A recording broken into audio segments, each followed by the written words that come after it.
An ancient snare drum is said to be haunted by Sir Francis Drake's spirit. The drum is seen as a magic totem that protects England. People claim to have heard the drum beating a mysterious sound during critical times in England's history, especially when the country is under serious threat or at war. Drake's drum is the snare drum that Sir Francis Drake took with him when he circumnavigated the world. Sir Francis Drake was famous for repelling a Spanish invasion of England in 1588, where 400 years after his death, his ornately decorated drum was purported to be inspirational with paranormal powers. One famous verse from a poem states, "Take my drum to England, hang it by the shore, strike it when your powder's running low." The following story is about Drake's drum and the effect it had on English history. On the 21st of November 1918, an eerie event happened aboard the British warship HMS Royal Oak that affected all officers and crew members. The crew members were chiefly manned by sailors of Devonshire in the southwest of England and Sir Francis Drake's home county. 10 days earlier, on the 11th of November 1918, an armistice was signed that was to end World War I, which was to end all fighting on land, in the sky and on the seas. It was 9 a.m. and HMS Royal Oak was waiting in the mist for the German fleet to appear and officially surrender. Admiral Grant and Captain McLaughlin were waiting with bated breath, fearing the Germans, and wishing to save face and their honour, could decide to open fire at the last moment. Admiral Grant was well prepared for any trickery and major threat, and had his ship prepared for a quick response if this threatening scenario were to happen. As the Germans drew closer, they made their intentions clear that they had come in peace, and a short time later, a strange drum started beating.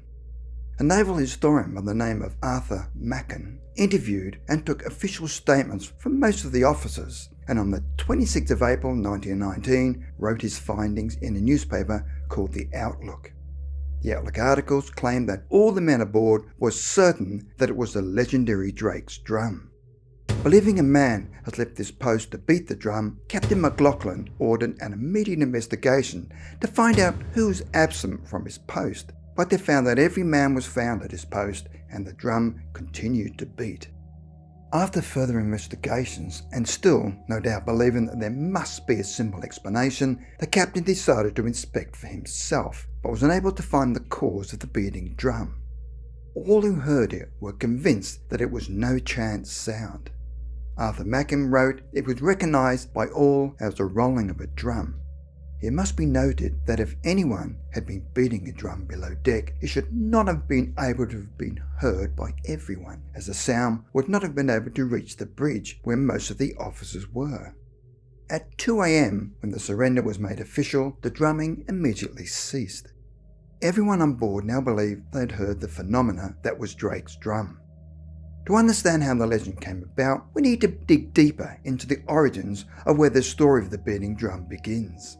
Sir Francis Drake was a 16th century English naval officer and explorer, and is famous for circumnavigating the world in a single expedition from 1577 to 1580. This included his incursion into the Pacific Ocean, where he claimed New Albion for England, an area which is now the US state of California, where Drake was in regular conflict with the Spanish on the west coast of the Americas.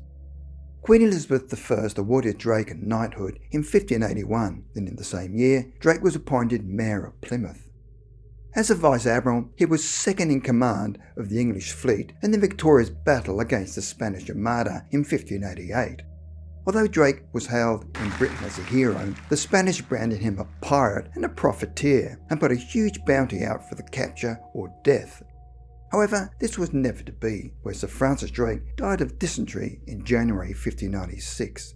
It was after Drake's death that the legend of the drum arose.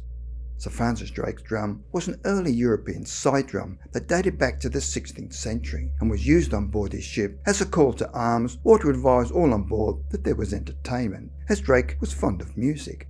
Shortly before his death in 1596, Drake ordered the drum be taken to Buckland Abbey, his home in Devon, and vowed on his deathbed that if England were ever in danger and the drum was sounded, he would return to defend his homeland. Since Drake's death, the drum is purported to mysteriously beat by itself during times of peril and has been heard to beat whenever the English are facing imminent danger. Witnesses claim they heard it beat when the Mayflower left Plymouth for the New World in 1620. It was also heard during the Napoleonic Wars, and in 1815, as a defeated Napoleon Bonaparte entered Plymouth Harbour as a prisoner aboard the HMS Bellerophon. It was heard in 1914 in the outbreak of World War I, in 1918 on HMS Royal Oak as the Germans surrendered, in 1940 during the evacuation of Dunkirk in northern France. It was also claimed that during the Battle of Britain in September of 1940, 2 British Army officers heard the drum beating. On the 7th of July 2005, the drum was heard to beat as London was hit by a terrorist attack. There are many legends similar to Drake's drum that tell of national heroes ready to make an appearance in times of national need, called sleeping heroes. Amazingly, the drum survives to the present day and has been in the hands of Drake's descendants since the late 16th century. In 1938, it had to be rescued from a fire that had overrun the abbey. In the 1950s, the family bequeathed the drum to the city of Plymouth, where they place it in the museum and art gallery where it is now on show.